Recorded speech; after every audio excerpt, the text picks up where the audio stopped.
Hey everyone, it's your girl Emma Ansah. Thanks so much for tuning into the African Diaspora News Channel. We've got a situation with Jamaican migrants who come up to do farming, and they've staged a strike. It was a one-day strike in regards to the conditions that they've been going through while here working. I'm going to roll the clip and then we'll talk about it. Jamaican migrant workers were sent back to the Caribbean from an Ontario farm after holding a strike in protest of their workplace conditions. Some days you're working, some days you're not. You don't pick and choose the days you want to work. That's not the way this works. A man can be seen shouting and swearing at workers over their refusal to work. A previous video posted on social media shows a row of overflowing toilets with shower curtains acting as doors. The migrant workers also provided a more detailed description of their conditions in writing. Here's what they had to say. Rats are eating our food. We do not have dryers, so when it rains, we are forced to wear cold, wet clothing to work. We are living in crowded rooms and have zero privacy. There are cameras around the houses, so it feels like we are in a prison. They go on to say, we are treated like mules and punished for not working fast enough. We are exposed to dangerous pesticides without proper protection, and our bosses are verbally abusive, swearing at us.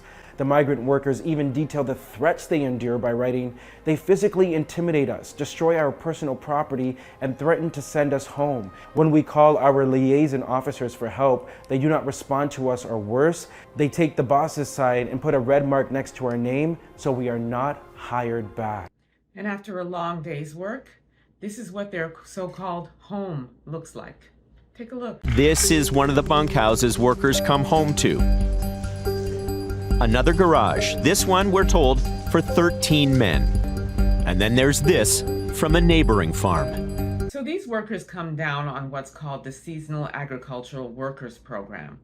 And it is an 8-month visa that they receive, and they're here to work, earn money, take care of their families back home, and then they go back home. Now, these conditions that they're living in, I mean, they are trying to get here for a better life and hoping for a better life, and they're coming to conditions that are seemingly worse than where they came from to work, and they're working 14 hours a day in the heat, in the rain, whatever situations, weather-wise, they're out there working, and they're coming home to being 13 people in what looks like a storage space, and with horrible sanitation conditions, with overflowing toilet bowls and just filth. Systemic slavery at its finest.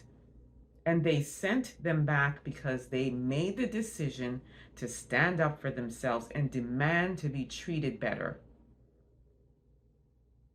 This is unacceptable.